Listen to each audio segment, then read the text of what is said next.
किसी भी ऐसे व्यक्ति को जिसने विरक्त होकर के संन्यास धारण कर लिया है, आज की जो यहाँ की राजनीति है उसमें तो बिल्कुल प्रवेश करना ही नहीं चाहिए, और करता है तो हम उसको सन्यासी नहीं मानते हैं, उसको राजनीतिक मानते हैं।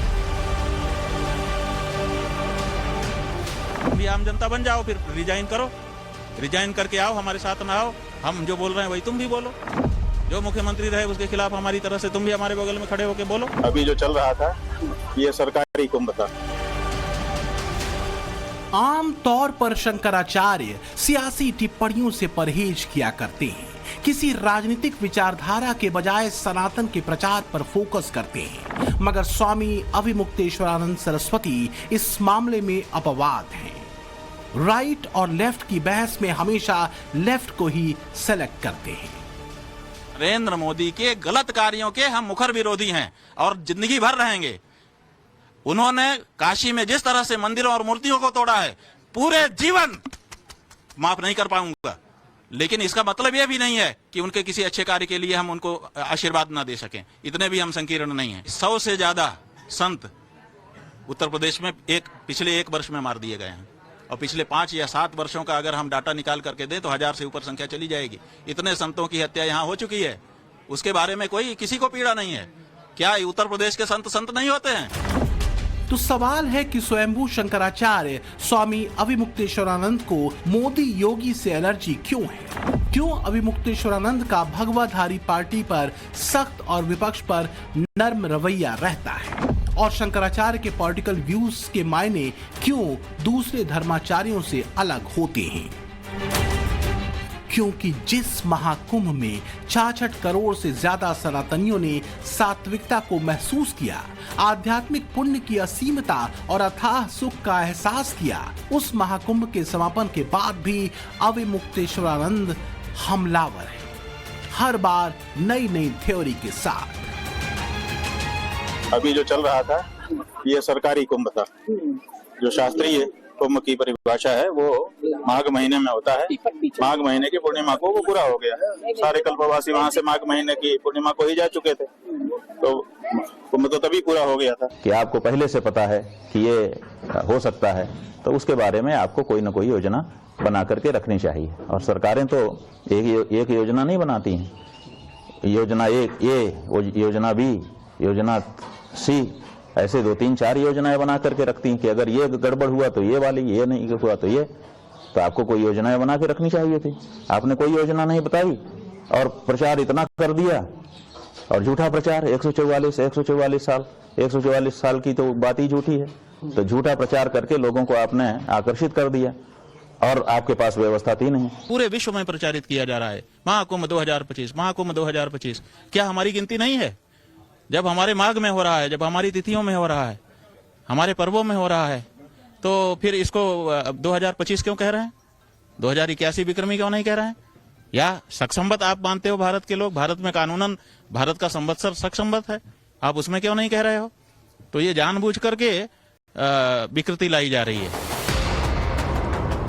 महाकुंभ के अमृत स्नान करने के बाद तंज कसने वाले अविमुक्तेश्वरानंद खुद को बड़ा गोसेवक बताते हैं। खुलेआम कहते हैं कि जो भी गायों की रक्षा के लिए कानून बनाएगा उसका ओपनली सपोर्ट करेंगे। लेकिन सनातन और सियासत का टॉपिक आता है तो अविमुक्तेश्वरानंद नरेंद्र मोदी और योगी पर हमलावर हो जाते हैं।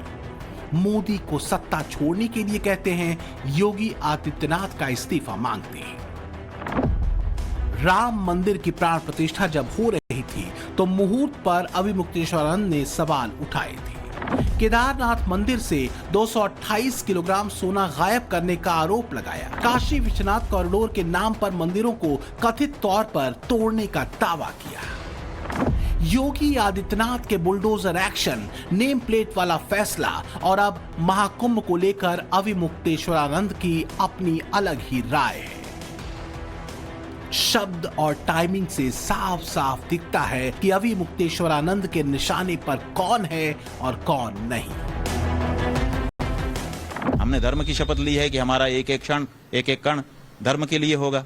तो जब हम पहले ही धर्म की शपथ ले चुके हैं, सब सर्वथा अपने आप को धर्म के लिए समर्पित कर चुके हैं, अपना समय, अपना सामर्थ्य सब कुछ धर्म को दे चुके हैं, तो अब धर्मनिरपेक्षता के सिद्धांत को हम कैसे पालन कर पाएंगे? इसका मतलब है कि अगर हम राजनीति में जाते हैं तो हम न तो अपने धर्म संकल्प का पालन कर पाएंगे और न धर्मनिरपेक्षता की शपथ का पालन कर पाएंगे, तो वो सही नहीं है। इसीलिए किसी भी ऐसे व्यक्ति को जिसने विरक्त होकर के संन्यास धारण कर लिया है, आज की जो यहाँ की राजनीति है उसमें तो बिल्कुल प्रवेश करना ही नहीं चाहिए, और करता है तो हम उसको सन्यासी नहीं मानते हैं, उसको राजनीतिक मानते हैं। भगवा मुख्यमंत्री पर सवाल उठाने वाले अवि मुक्तेश्वरानंद भूल जाते हैं कि हिंदू धर्म में जिस शंकराचार्य की पदवी को सबसे बड़ा माना जाता है, उसे लेकर वो स्वयं लपेटे में है।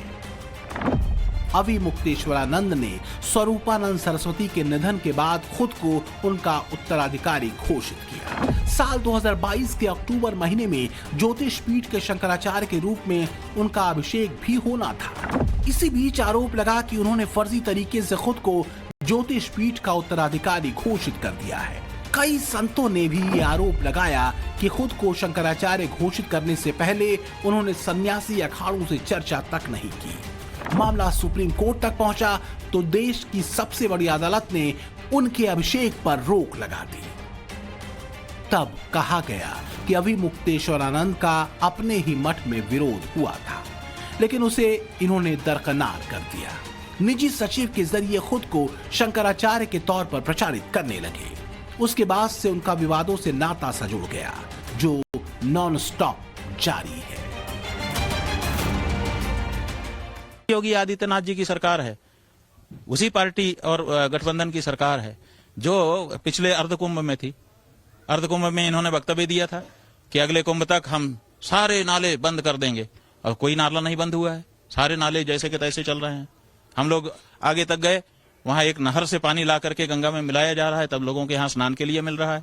आपको याद होगा जब एक पत्रकार ने पूछा, उन्होंने कहा था राहुल गांधी प्रधानमंत्री, ये मोदी प्रधानमंत्री बनेगा, उन्होंने उसको चांटा मारा था, तो ने मोदी का नाम क्यों लिया? इनको जो है भाजपा से कुछ इनका राग द्वेष है, इसीलिए वो हमेशा भाजपा के विरोध में ही बयान देते हैं। तो मैं चाहूंगा कि इनको ज्यादा सीरियस ना लिया जाए। 2013 के अखिलेश यादव के समय के कुंभ की गाथा कुछ लोग गा रहे थे। उसी 2013 के कुंभ में स्वामी स्वरूपानंद सरस्वती कुंभ छोड़ करके भाग गए थे, और एक दलित विधायक को अखिलेश यादव ने मनाने के लिए स्वरूपानंद के आश्रम परमहंसी भेजा था। और यही अभिमुक्तेश्वरानंद सरस्वती अपने सर पर चारों शंकराचार्यों का चित्र रख करके चतुष्पीठ चौराहा बनाने की मांग को लेकर के लंबे समय तक अनशन कर रहे थे, और एक नहीं सुनी अखिलेश ने और मेले से भगा दिया था। अभी आपने कुंभ के ऊपर बोला था कि कुंभ पूर्णिमा से पूर्णिमा खत्म हो गया, लेकिन मुझे पता है कि आप स्वयं पूर्णिमा के बाद कुछ दिनों तक थे, तो हमेशा से कोई नई बात नहीं है कि कुंभ मकर संक्रांति से शुरू होकर के और शिवरात्रि तक चलता है। ये हमेशा से रहा है, कोई ये नई सरकार ने नई व्यवस्था नहीं लागू की है। कई धर्म गुरुओं ने अवि मुक्तेश्वरानंद का ऑन कैमरा विरोध किया है, उन्हें शंकराचार्य मानने से इनकार कर दिया। तकरार की सीमाएं पार हो गईं तो अवि मुक्तेश्वरानंद को सनातन धर्म और सन्यास की मर्यादा का पालन करने की नसीहत थी। ज्योतिर्मठ ट्रस्ट के पीठाधीश गोविंदानंद सरस्वती कहते हैं कि अवि मुक्तेश्वरानंद नकली बाबा है। जगत गुरु राम भद्राचार्य तो उनके खिलाफ देशद्रोह का मुकदमा चलाने की मांग कर चुके हैं। श्री कृष्ण जन्मभूमि संघर्ष न्यास के अध्यक्ष दिनेश फलाहारी ने अवि मुक्तेश्वरानंद को महाकुंभ से बाहर करने की अपील की थी। यह अलग बात है कि विरोध की इस पाड़ में अवि मुक्तेश्वरानंद कई बार नई लाइन पकड़ते हैं। सुनिए जरा मोदी को लेकर किस तरह से अपना बचाव करने की कोशिश करते हैं। बहुत सारे लोग आपको एंटी मोदी क्यों परसीव करते हैं? एंटी मोदी हमको सिद्ध करने से लाभ है, क्योंकि हम जो बात धर्म की कहते हैं, मोदी जी धार्मिक आस्था वाले व्यक्ति हैं। अगर वो इस बात को ठीक से समझ लेंगे तो वो हमारी बात मानने लग जाएंगे धर्म के मामले में, और लोगों का मामला खेल बिगड़ जाएगा। इसीलिए लोग अपना खेल ना बिगड़ जाए, इसलिए मोदी जी के कान भरे रहते हैं कि ये आपके खिलाफ का व्यक्ति है। ये बात है, इसमें साजिश है। हमारे खिलाफ भी और मोदी जी के खिलाफ भी। हम जब बोलते हैं तो उनके भले के लिए बोलते हैं और आगे भी बोलते रहेंगे, क्योंकि हम उनको पसंद करते हैं। अवि मुक्तेश्वरानंद को सुनने के बाद कोई भी कह सकता है कि मौजूदा सियासत को लेकर उनका दृष्टिकोण क्या है। नरेंद्र मोदी पर भले ही एक आध बार वो सहज हो जाएं, लेकिन योगी आदित्यनाथ का जिक्र आते ही अवि मुक्तेश्वरानंद गर्म हो जाते हैं। मुद्दा कोई भी हो, योगी को टारगेट करने से वो नहीं चूकते। ये जो बांटने और काटने की बात है, ये दोनों तरफ से आ रही है। एक तरफ बांटने की बात, एक तरफ काटने की बात। ये जो बांटने काटने की बात है, ये राजनेताओं के उनके कारण आ रही है। लोग अपने जीवन में मतलब लगे हुए हैं, निरत हैं, उनको समय नहीं है इन चीज़ों के लिए, लेकिन फिर उनके दिमाग में बात डाली जाती है कि बटो, फिर दूसरा कहता है बट गए हैं अब कटो। तो ये सब बटो कटो, ये दोनों बातें राजनीति हैं, इनका जीवन से उतना लेना देना नहीं। अभी एक वक्तव्य आ गया कि सफाई जहां देखा तो बटिया थर्राने लग गई। माने किसी राजनीतिक दल को आपने टारगेट किया कि मतलब उस राजनीतिक दल में सब पतित लोग हैं, सब दुराचारी बलात्कारी हैं, ऐसा आपने अपने वक्तव्य से सिद्ध कर दिया। तो इसका मतलब है कि अब उससे नफरत करे कोई, तो जब उस पार्टी से नफरत करेगा तो बंटवारा हो जाएगा ना। तो आज की तिथि में हम जो देख पा रहे हैं, हो सकता है हमारी दृष्टि उतनी पैनी ना हो, लेकिन हम देख रहे हैं कि जितना जाति और धर्म नहीं बांट रहा है, उससे ज्यादा राजनीतिक निष्ठा बांट रही है।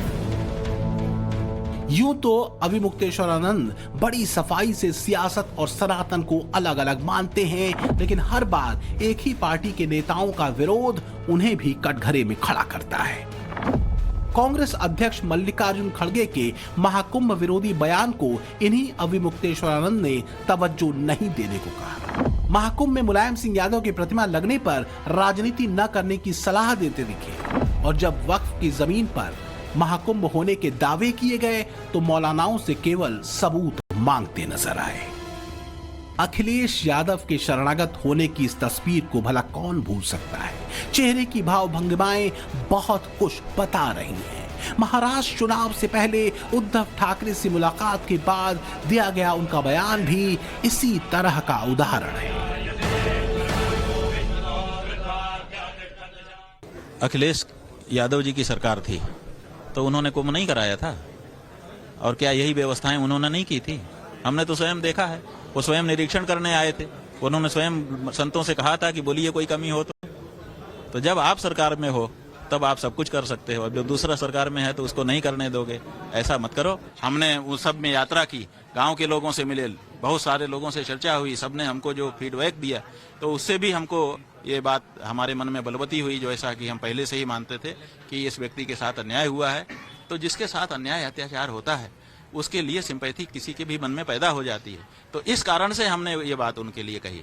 हम किसी नेता के कारण नहीं। जीवन धर्म से चलता है। गुरु बनने से पहले ज्ञानी बनना पड़ता है। पद और प्रतिष्ठा ही कामयाबी का सही पैमाना नहीं है, जैसी बातें कहने वाले अवि मुक्तेश्वरानंद राजनीतिक महत्वाकांक्षाओं से दूरी बनाए रखना बेहतर समझते हैं।